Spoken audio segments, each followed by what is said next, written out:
Hi students, this is a continuation of our morning class. Already we have started enzymes topic. So we were discussing about metabolic reaction and metabolic pathway. I already told you only one step is present, that is called metabolic reaction or chemical reaction. Multi-step reactions are there, then that is called metabolic process or metabolic pathway. Metabolic process or metabolic pathway. See, if you take example for metabolic pathway, glucose is converted to pyruvic acid. Glucose is converted to pyruvic acid. It is an example for metabolic pathway. A metabolic pathway called glycolysis. Glycolysis. So glycolysis is not a single step reaction. Glycolysis is a 10-step reaction. Glycolysis is a 10-step reaction. And here the pyruvic acid that is formed during glycolysis as end product. This pyruvic acid during aerobic conditions, it will be converted into acetyl coenzyme A and enters into aerobic pathway. During aerobic conditions, means in the presence of oxygen, pyruvic acid is converted into acetyl coenzyme A.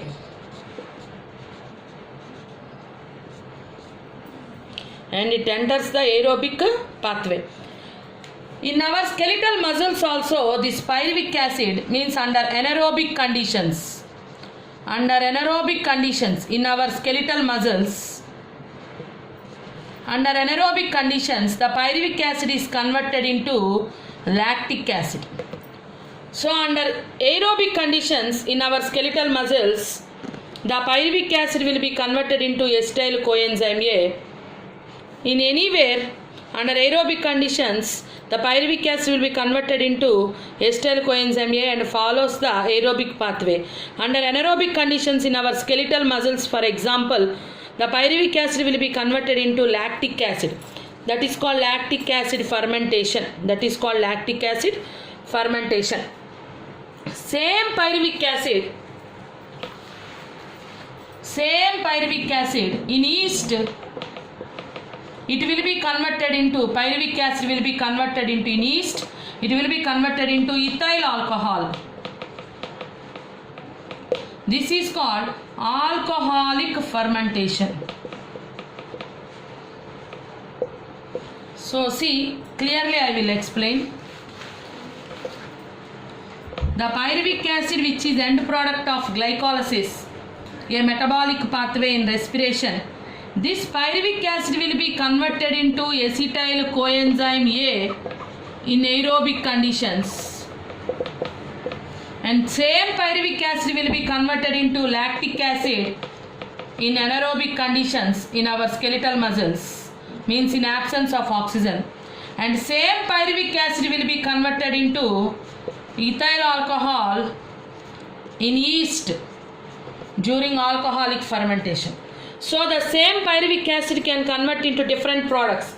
That means the product can be changed depending on the conditions. So the products can be changed. Different products are possible depending on the conditions. That's what the point you have to understand in these reactions. Coming to, see, already I told you enzymes, how efficiently they will be increasing the rate of reaction. So 200 carbonic acid molecules are formed in 1 hour. The same product is formed. Nearly lakhs of molecules are formed, means 10 million times the rate of reaction was increased in the presence of an enzyme called carbonic anhydrase. Already we discussed about this. Means in the presence of an enzyme, this much the rate of reaction was increased. So how the enzyme is going to increase the rate of reaction in these many times manner? That is, the next topic is how do the enzymes will be bringing such high rates of chemical conversions. Means these chemical conversions are done by presence of enzyme and also absence of enzyme. But in the presence of enzyme, chemical conversions are occurring very fast. How these enzymes are doing this much fast reaction? That we are going to discuss in this topic. Means that is also known as mechanism of enzyme reaction. How the enzyme is acting. See, the substrate will be combining with enzyme and forms enzyme substrate complex. Enzyme substrate complex is formed. This complex is transient, means it is short lived. Transient in the sense it will not stay for more period, it is short lived. So very it's a short period of time only this complex will be present. Immediately the conversion will be occurring. Means here enzyme substrate complex is converted into enzyme product complex. Slowly the product will be separated and enzyme will be separated. So enzyme will be present as usual. So this is called mechanism of enzyme action. Intermediate compounds whatever are formed are very short lived. Remaining end product enzyme and products are stable compounds. Means intermediate things which are formed are unstable. The substrate, product and enzyme are stable. So which are stable here? Substrate is converted into product. So we cannot call substrate also as stable compound. Enzyme is stable here, products are stable here. Enzyme substrate complex is transient or it is short lived.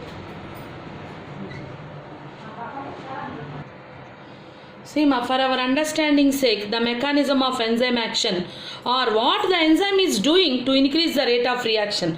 Substrate combines with enzyme to form enzyme substrate complex which is short lived, transient condition. And this enzyme substrate complex inside which the bonds are broken or bonds are formed to form enzyme products complex from which the products will get separated such that enzyme will be liberated as usual. So how the enzyme has present in the initial condition, same like the enzyme will be present at the end also. Means there will be no change in the enzyme, just the substrate is converted into product. See, the substrate is converted into product. This is the reaction. For this conversion, bonds has to be broken or bonds has to be formed. This is the reaction. For this reaction, some amount of energy is required. That required energy is called activation energy. So, middle transient stage is formed, enzyme substrate complex. For this, suppose this is the transient stage formed. So, see this graph, observe carefully. If you take progress of reaction on x-axis, progress of reaction, on y-axis potential energy. Potential energy on y-axis means the energy required for the reaction. Reaction progress. If you take like this, see, substrate is converted into product, middle one transient stage is formed. This is transient stage. This is transient stage. So for this formation of transient stage, enzyme substrate complex, some amount of energy is required. See, in presence of enzyme, it will form enzyme substrate complex. Otherwise, in absence of enzyme, substrate will be converted into product. Intermediate, some unstable compounds will be formed. That unstable compounds are nothing but transient stage. So, for the reaching this transient stage, the substrate converts into product. Middle, it should reach a transient stage or unstable stages. For this reaching this unstable stage, the substrate requires some energy. The reaction requires some energy. That amount of energy required, this is called activation energy. So I repeat the activation energy. Definition for activation energy. The energy required for the substrate to convert into transient stage, or the difference between energy present in the substrate and the energy present in the transient stage. That is nothing but activation energy. Both the definitions are same. From the graph you can draw the definition. The difference in the energy present in the substrate and the energy required for formation of transient stage is called activation energy. Observe carefully, this is the activation energy required in absence of enzyme. Suppose if you add enzyme to this reaction, the activation energy is decreased like this. Same substrate is converted into product, same transient stage is formed, but the activation energy is decreased this much. That reduction of activation energy is done by the action of enzyme. So what this enzyme is doing? Just it is reducing the activation energy. So I want everybody to draw this graph. I will keep a photo in the group. So that graph you have to draw and you have to understand this is the activation energy required in absence of enzyme. This is the activation energy required in presence of enzyme. This is the difference. So like this, the activation energy is reduced by the action of enzyme. That is the main role the enzyme will be performing. And depending on the energy liberated after formation of product or the energy is absorbed during formation of products, the reactions are considered as two types. If the energy is released out, that is called exothermic reaction. If the energy is absorbed, that is called endothermic reaction. So I think you know exothermic and endothermic reactions in so many classes, means in other subjects also you will be listening this exothermic reaction, energy liberated out. In our plant, means in botany, you will be finding exothermic and endothermic reactions. Exothermic reactions nothing but catabolic process. Catabolic process like respiration. We will find liberation of energy due to breakdown of bonds. During respiration, macromolecules are converted into micromolecules. Means bonds will be present between the molecules. That bonds are broken, because of which energy is liberated out. That's why that is called exothermic. Exothermic or exothermic, whatever it may be, exothermic reactions means the energy will be liberated out. The macromolecules are converted into micromolecules. This is a catabolic process. Example for exothermic reaction, respiration, that we will observe in plants. Next, coming to endothermic reactions. Endothermic reaction, energy is absorbed. Example, photosynthesis. So here anabolic process, anabolism occurs, that is constructive process. Exothermic catabolic process is destructive process. So this is anabolic process, is a constructive process. Photosynthesis, macromolecules are combined by forming bonds. Because of formation of bonds, macromolecules are formed from micromolecules like this. So bond formation, energy is required, so energy is absorbed. That reactions are called endothermic reactions. That is the difference between exothermic and endothermic reactions.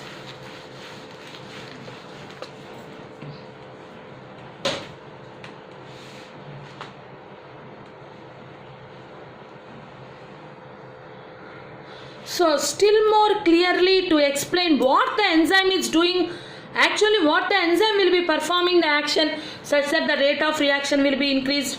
What is this activation energy and what are these active sites, to explain properly. Mechanism of enzyme action.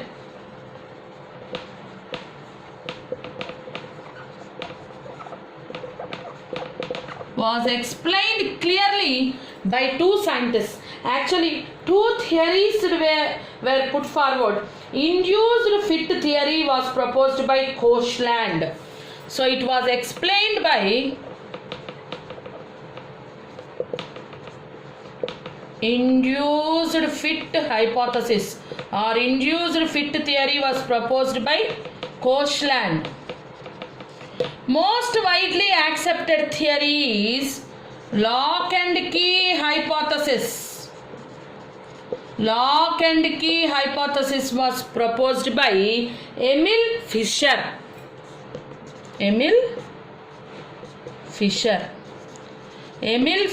proposed lock and key hypothesis. This was most widely accepted theory to explain the mechanism of enzyme action. I repeat, mechanism of enzyme action was explained by two different theories proposed by two different scientists. First theory, induced fit theory, was proposed by Koshland, but most widely accepted theory was lock and key hypothesis proposed by Emil Fischer. First this was proposed, later this was proposed, but this was most widely accepted theory, lock and key hypothesis proposed by Emil Fischer. Proposed by Emil Fischer. According to lock and key hypothesis, what is happening? See. In a rough diagrammatic manner, I will explain lock and key hypothesis proposed by Emil Fischer. See, suppose in olden days we used to see this type of locks. Like this, locks will be present. If you open this will get separated. In olden days, like these locks will used to be present. So this is a lock, key. So just a rough indication I am giving. So this key will be having some specific structure here. This is key. So this is specific structure. Depending on this structure only we can open the lock. I think you understand. So every key will be having a specific structure here. Depending on that structure only we can open any lock. So specific lock can be opened by specific key. That specificity lies here. That particular site will be present inside the lock here. See, they compared, Emil Fischer compared lock with substrate and key with enzyme.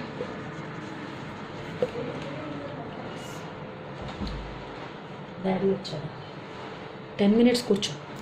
So Emil Fischer compared lock with substrate and key with enzyme. చూడమ్మా, ఇక్కడ కీకి ఇక్కడ specific nature ఉంటుంది కదా. ఈ specificity వల్లే మనం ఏ తాళం కప్ప పడితే ఆ తాళం కప్పలో పెట్టి తిప్పితే రాదు. చూడండి ఎందుకు, తాళం చేతికి ఇక్కడ ఉండే స్పెసిఫిక్ నేచర్ వల్ల, ఆ స్ట్రక్చర్ వల్ల పర్టికులర్ కీనే లాకే ఓపెన్ అవుతుంది. లాక్ని సబ్స్ట్రేట్తో కంపేర్ చేశాడు, కీని ఎంజైమ్తో. ఇప్పుడు లాక్ అండ్ కీ అంటే ఎంజైమ్ సబ్స్ట్రేట్ కాంప్లెక్స్ ఇలా ఫామ్ అయిందమ్మా. సో కీ కూడా లోపల పెట్టేశాడు. So this is lock and key. Key కూడా లోపల పెట్టి తిప్పుతున్నాం అనుకోండి. This is enzyme substrate complex form అయింది. So this is enzyme substrate complex. Already I told you this is called transient stage. This is unstable, lives only for shorter period. So ఇప్పుడు తాళం చెయ్యి తీసుకొని తాళం కప్పలో పెట్టాం, ఎంజైమ్ సబ్స్ట్రేట్ కాంప్లెక్స్ ఫామ్ అయింది. ఇప్పుడు reaction జరిగింది అంటే మనం ఇలా టర్న్ చేస్తాం, తాళం కప్పలో పెట్టి ఇలా తిప్పుతాం కదా, దట్ ఈజ్ రియాక్షన్. ఆ రియాక్షన్ జరగటం వల్ల ఏమైంది, ప్రోడక్ట్స్. చూడండి, ఈ సబ్స్ట్రేట్ ఈ తాళం కప్ప రెండు ముక్కలు అయిపోద్ది, ఇట్లా విడిపోద్ది. సో చెప్పాను కదా, ఓల్డెన్ లాక్స్ ఇలా ఉండేవి, రెండు ముక్కలుగా విడిపోతాయి. తాళం కప్పలో తాళం చేపెట్టి తిప్పంగానే రెండు ముక్కలు అవుతాయి. అంటే now substrate has converted into products. మళ్ళీ తాళం చెయ్యి అలాగే ఉందిగా, ఏమన్నా మార్పు జరిగిందా కీలో?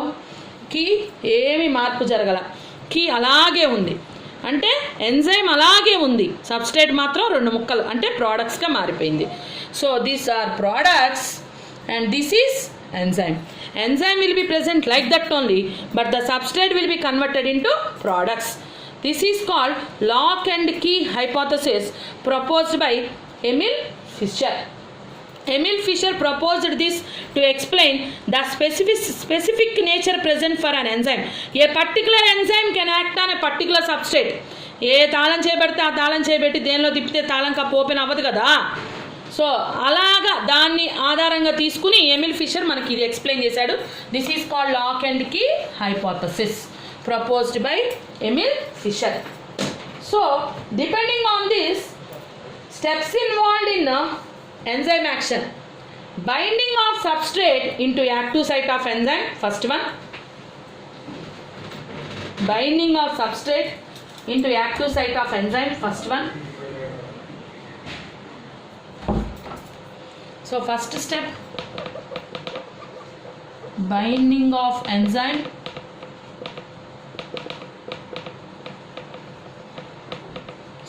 binding of substrate into active site of enzyme. In second step, enzyme structure slightly alters. So తాళం చేయి తీసుకెళ్ళి తాళం కప్పులో పెట్టినప్పుడు దాని స్ట్రక్చర్ కొంచెం లైట్గా, అంటే ఆ యాక్టివ్ సైట్లోకి సబ్స్ట్రేట్ వచ్చి బైండ్ అయినప్పుడు కొద్దిగా మెటమార్ఫాసిస్ జరుపుకుంటుంది మా టైట్గా ఫిట్ చేసుకోవడానికి. సపోజ్ ఇది ఎంజైమ్ అనుకోండి, ఇలా యాక్టివ్ సైట్ ఉంటుంది కదా, ఈ యాక్టివ్ సైట్లోకి సబ్స్ట్రేట్ వచ్చి ఇలా బైండ్ అయింది అనుకోండి, ఈ బైండ్ అవ్వగానే ఎంజైమ్ కొంచెం మెటమార్ఫాసిస్ జరుపుకుంటుంది మాట, కొద్ది లైట్ స్ట్రక్చరల్ ఆల్టరేషన్ జరుపుకుంటుంది. దానివల్ల ఈ సబ్స్ట్రేట్ వచ్చి బాగా టైట్గా బైండ్ అయిపోవడం కోసం.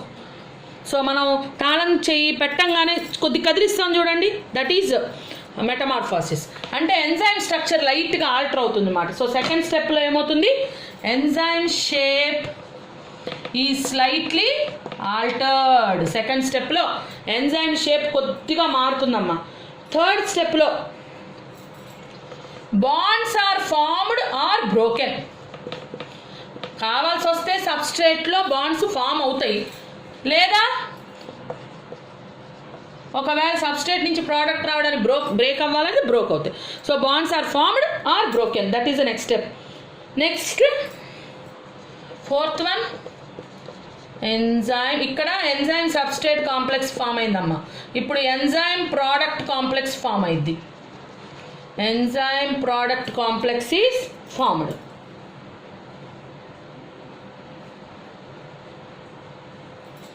Next last step, products are released. Last sixth one, enzyme is unaltered. ఏ రకమైన మార్పు జరుపుకోకుండా ఎంజైమ్ అలాగే ఉంది, అన్ఆల్టర్డ్. చూడండి ఇక్కడ కూడా ఎంజైమ్ షేప్ స్లైట్లీ ఆల్టర్డ్ అన్నాం. ఆ ఆల్టరేషన్ యాక్టివ్ సైట్లో జరగదు, బయట జరుపుకుంటుంది, కొద్ది టైట్గా ఫిట్ చేసుకోవడానికి అంతే. యాక్టివ్ సైటే ఇంపార్టెంట్ ఎంజైమ్కి. యాక్టివ్ సైట్లో ఏ రకమైన మార్పులు జరగవు. So enzyme is unaltered. So that will be the shape of enzyme will be slightly altered, but active site will not be altered. Enzyme is also released unaltered. That is the last step.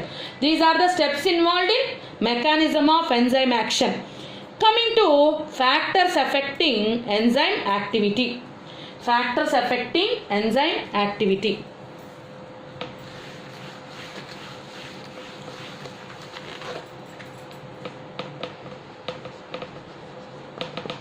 So most common factors are temperature and pH.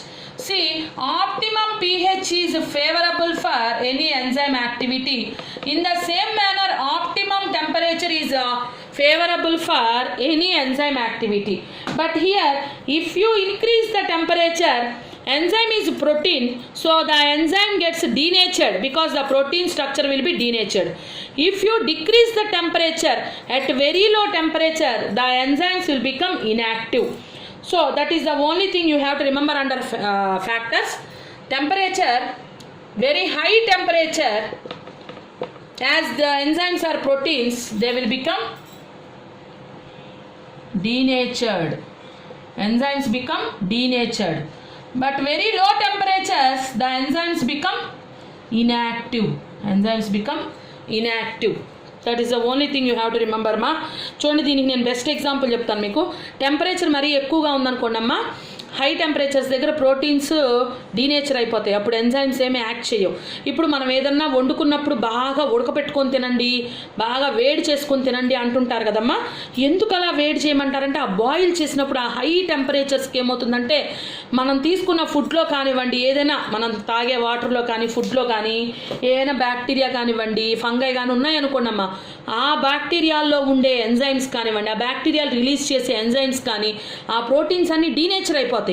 మరి మన ఫుడ్లో ఉన్న proteins ఏమవ్వవా అంటారేమో. ఫుడ్లో డైరెక్ట్గా proteins రూపంలో మనమేం separate చేసి తీసుకోగా ఫుడ్ని. ఇప్పుడు సపోజ్ ఆకుకూరలే ఉన్నాయి, బాగా వేడి చేసి ఉడకబెట్టి తింటాం, దానిలో ఉన్న ప్రోటీన్స్ ఏం డీనేచర్ అయిపోవు. దాంట్లో ఉన్న ఎంజైమ్స్ డీనేచర్ అయిపోవటం వల్ల నష్టం ఏమీ లేదు. ప్రోటీన్ డీనేచర్ అయిపోవటం అంటే రియాక్షన్ జరగడం ఆగిపోద్దని, ఉపయోగం లేకుండా అయిపోద్దని అర్థం కాదు. సో ఇలాంటి డౌట్లు వస్తుంటాయి తెలివైన వాళ్ళకి, వాళ్ళ గురించి చెప్తున్నాను అనమాట. సో రియాక్షన్ జరగకుండా ఆపుద్దనే కానీ ఆ ప్రోటీన్ డీనేచర్ అయిపోయిందంటే అర్థం ఇంకా అసలు మనకు పనికి రాకుండా పోద్దని కాదు. దాని అమైనో యాసిడ్స్ స్ట్రక్చర్ బ్రేక్ అయిపోవటమో, దాని ప్రైమరీ స్ట్రక్చర్కి అది రిటర్న్ అయిపోవటమో అట్లా ఏవో జరుగుతాయి అన్నమాట.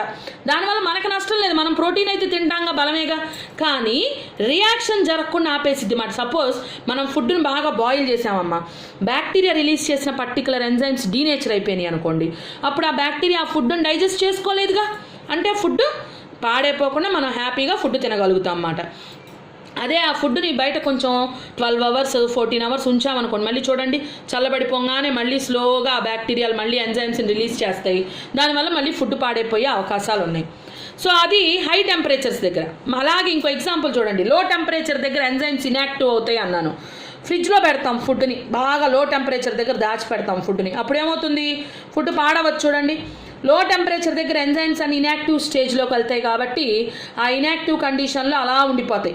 ఫ్రిడ్జ్లో నుంచి తీసి బయట పెట్టిన తర్వాత గంటన్నరకే మళ్ళీ ఎంజైమ్స్ యాక్టివ్ అవటం స్టార్ట్ అవుతాయి. అందుకే ఫ్రిడ్జ్లో నుంచి తీసి బయట పెట్టిన కూరగాయలు కానీ, ఫ్రిడ్జ్లో నుంచి బయట పెట్టిన ఏ కూర అయినా కానీ వస్తువైనా కానీ తొందరగా పాడైపోద్ది అన్నమాట. ఎందుకంటే అప్పటిదాకా ఎంజైమ్స్ ఇన్యాక్టివ్ స్టేట్లో ఉన్నాయి, మళ్ళీ నార్మల్ టెంపరేచర్కి వచ్చినప్పుడు మళ్ళీ యాక్టివ్ అయిపోతాయి అన్నమాట. సో ఓన్లీ 2 factors గురించి మనం ఎంజైమ్ యాక్షన్ గురించి మాట్లాడుకోవాలమ్మా, temperature, pH. Temperature optimum temperature, pH optimum pH మనకి ఫేవరబుల్ అని చెప్తారమ్మా. సో ఈ రెండే బాగా ఇంపార్టెంట్ అన్నమాట. ఈ రెండిటికి ఒకే రకమైన గ్రాఫ్ కూడా వేస్తారన్నమాట, ఇట్లా ఉంటుంది గ్రాఫ్. ఈ గ్రాఫ్స్ కూడా నేను మీకు టెక్స్ట్ బుక్లో నుంచి ఫొటోస్ పెడతాను, మీరు వేసుకుందరు కానీ. సో pH మాట, సో pH పెరిగే కొద్ది రేట్ ఆఫ్ రియాక్షన్ కూడా పెరుగుతూ ఉంటుంది, pH తగ్గే కొద్ది అంటే ఆప్టిమం pH దగ్గరే మ్యాక్సిమం రేట్ ఆఫ్ రియాక్షన్. అలాగే టెంపరేచర్ కూడా ఆప్టిమం టెంపరేచర్ దగ్గరే మ్యాక్సిమం ఎంజైమ్ యాక్షన్ జరుగుద్దని గ్రాఫ్స్ ఇచ్చాడు, అవి వేసుకుంటాం. 2 factors అయిపోయినాయి అమ్మ, టెంపరేచర్, pH. థర్డ్ ఫ్యాక్టర్ ఒకటి ఉంది, కాన్సన్ట్రేషన్ ఆఫ్ సబ్స్ట్రేట్. సబ్స్ట్రేట్ యొక్క కాన్సన్ట్రేషన్ బట్టి ఎంజైమ్ యాక్షన్ ఎలా పెరుగుద్ది తగ్గుద్ది అని ఒక గ్రాఫ్ ఉందమ్మా. ఇది కొంచెం 4 marks కూడా బాగా ఇంపార్టెంట్, నెక్స్ట్ క్లాస్లో ఇది చెప్తాను నాన్న. ఇక్కడ వరకు మీరు ఫ్యాక్టర్స్ అని రాసుకొని, first factor temperature, second factor pH అయిపోయింది, third factor concentration of substrate అని హెడ్డింగ్ పెట్టుకోండి. నెక్స్ట్ క్లాస్లో రికార్డ్ చేస్తాను. బాయ్.